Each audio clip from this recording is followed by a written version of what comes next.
আজকাল আমরা সবাই অনেক ব্যস্ত।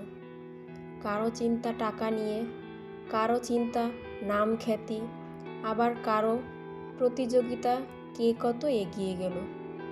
কিন্তু একটু থেমে ভেবে দেখেছেন কি, এই দৌড়ের শেষে আমরা কি খুঁজি?